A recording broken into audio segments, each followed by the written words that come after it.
I'm just like, oh my God, like, girl, is you okay? Relax, read the room. Everybody's happy. You are just a Debbie Downer.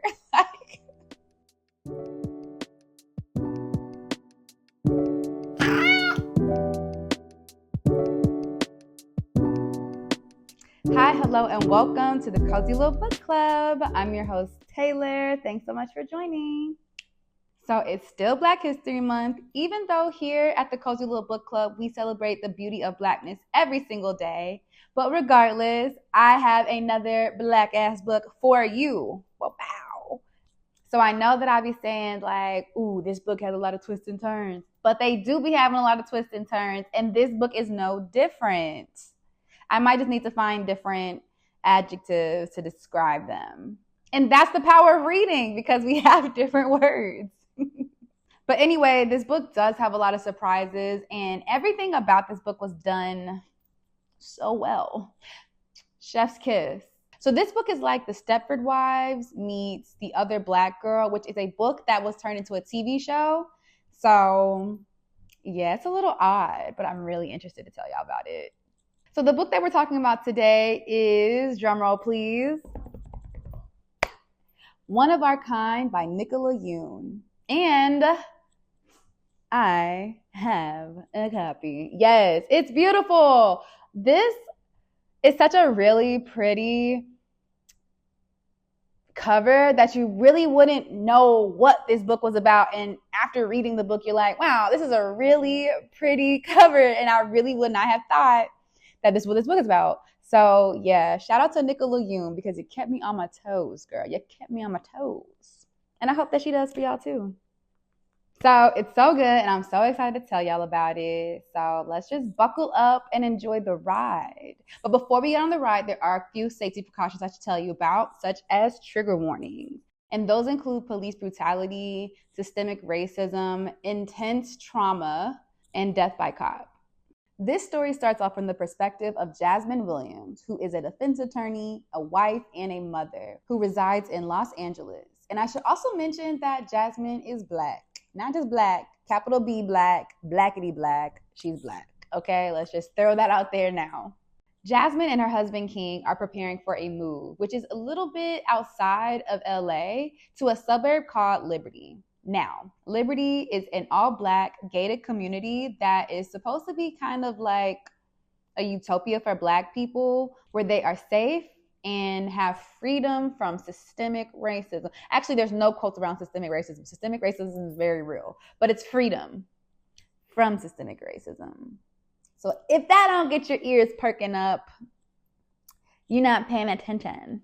I don't know if they excluded people who were white or any other race, but just know that all of the residents, all the business owners, all the schools, everything that is in Liberty is Black owned and preoccupied by Black people. So after they finally relocate and move and they get all settled in, the neighbors and community of Liberty begin to welcome Jasmine and her family to the neighborhood.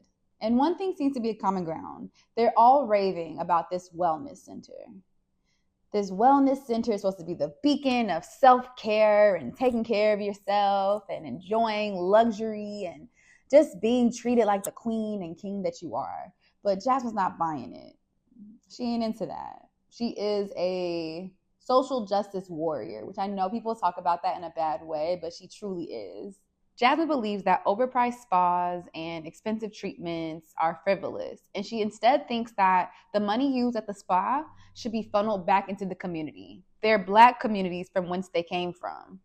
So when people keep remarking on this extravagant wellness spa, she declines multiple times because they are grilling her about this damn spa.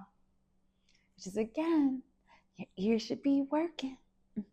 Soon after that, Jasmine realizes that there is something off about her new community. After the news of a devastating act of police brutality that left an unarmed Black man dead, his child comatose, and left his girlfriend traumatized, scared, and alone, Jasmine is overcome with a flood of emotions. She feels anger, sorrow, disgust, frustration, and she's just downright upset with the system. One day, one of her neighbors catches her crying after she has just viewed the video of this disgusting act of brutality, and she tries to console her.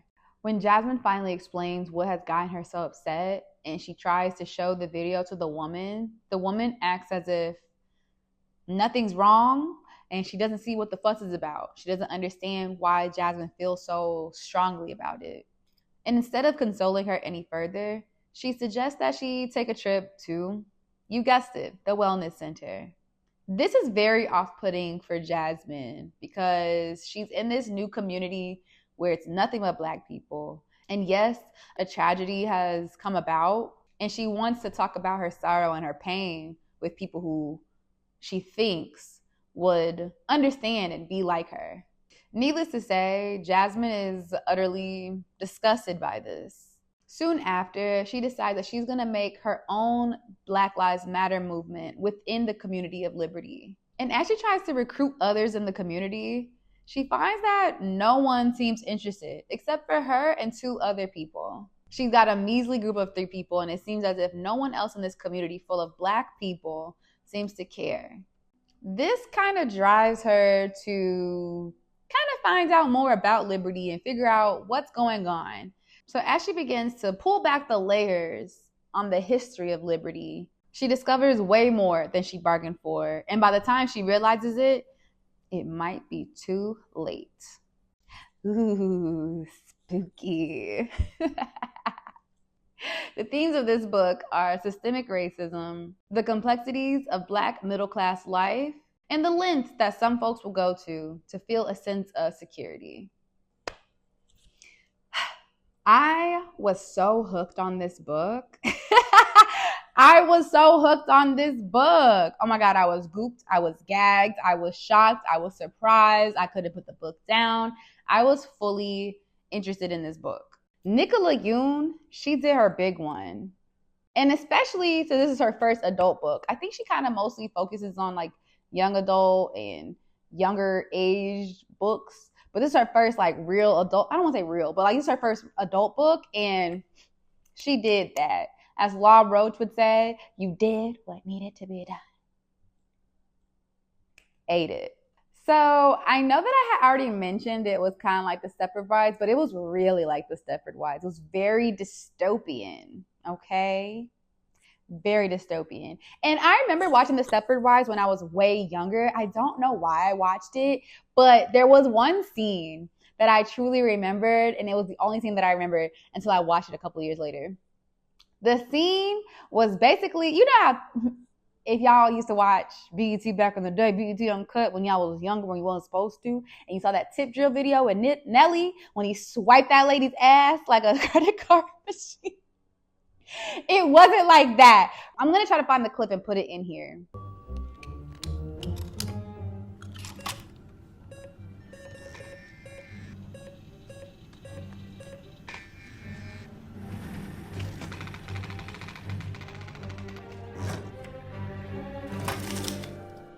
Because that was so crazy. Like, that was what I remember the most about the book, like the movie.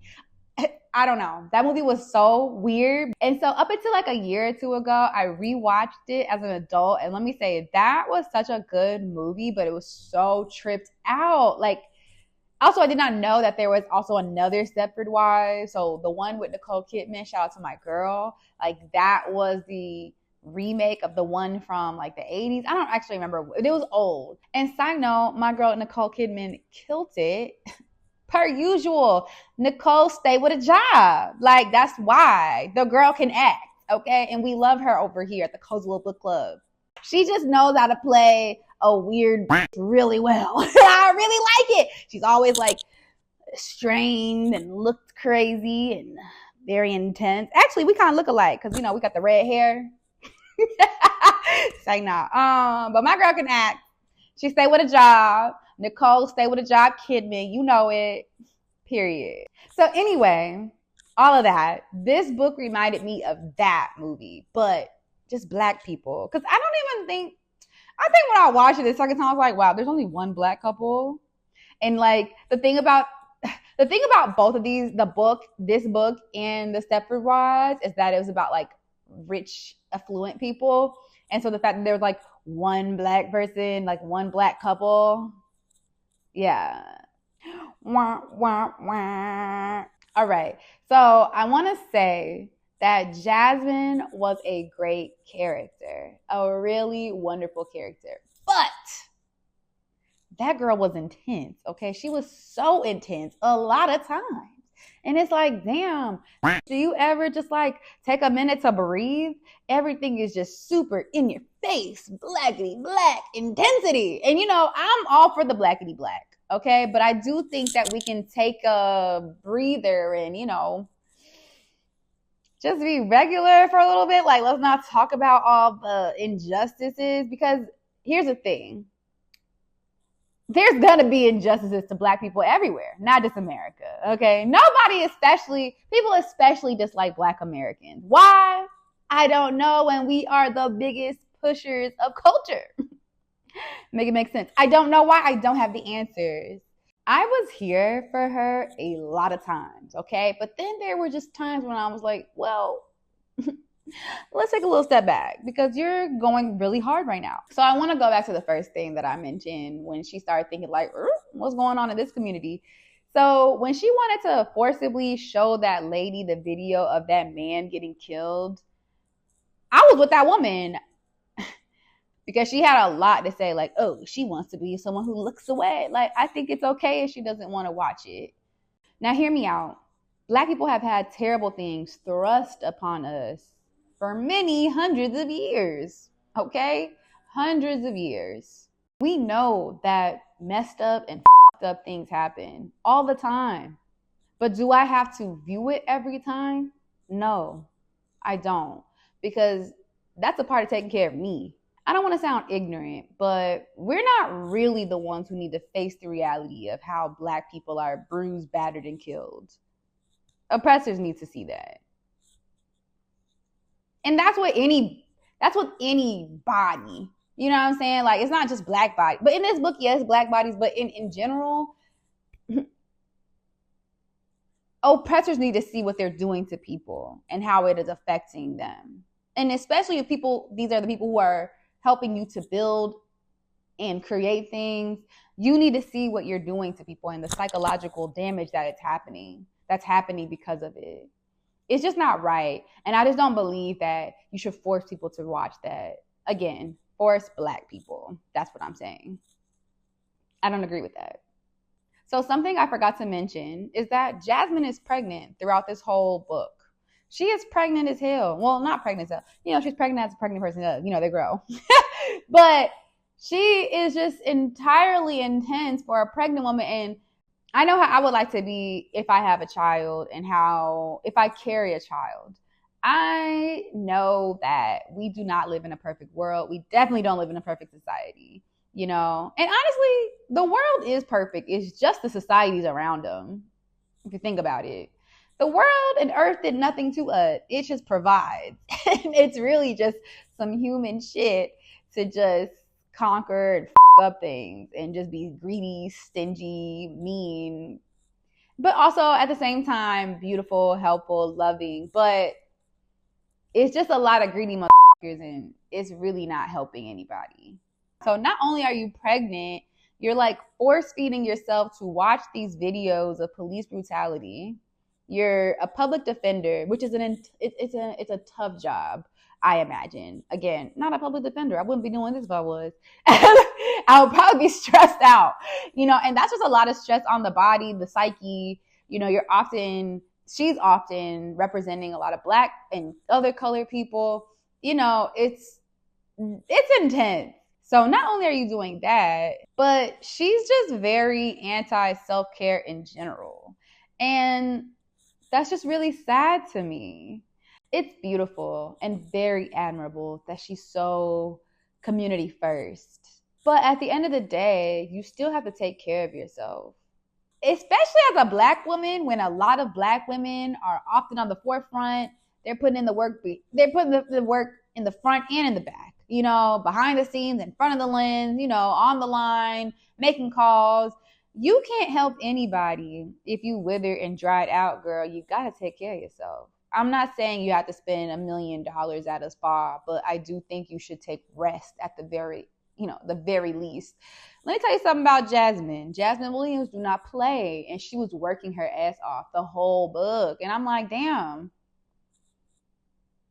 you have an intense job. You're seeing something that's happening that you feel very passionate about, and you're out protesting, which is beautiful. Speak your voice, raise your voice, do what you need to do, but also take care of yourself. And you already got a 6-year-old. You have a child, you have a husband, you got a lot on your plate. So she just was going hard. And I just feel like, damn, Jasmine, you don't take a break, do you?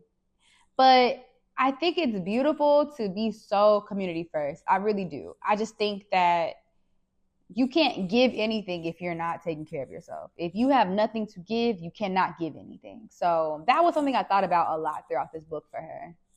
Honestly, if I were to put a song to a character, okay, so if I could do that, which I think I might do, start later. Maybe I'll be like another little cozy little book club thing.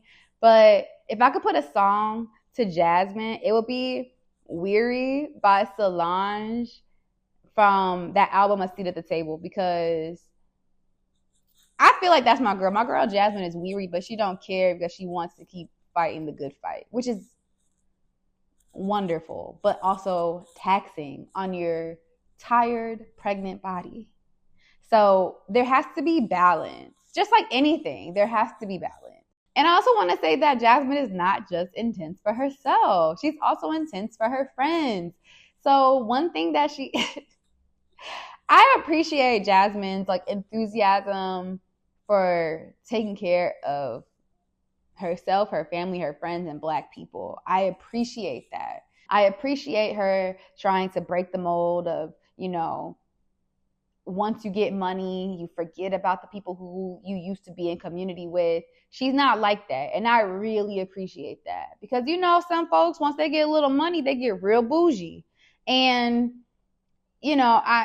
I appreciate that, but I do think that in times, she could be very intense for other people. So her best friend, one of her oldest friends from college, her and her husband tell Jasmine and her husband that they're pregnant. And after the congratulations, not even a minute after that, Jasmine launches into, well, you need to get a Black, OBGYN because, the Black maternal rate, the death maternal rate is really big and it's really high and infants be dying. And I'm just like, oh my God, girl, is you okay?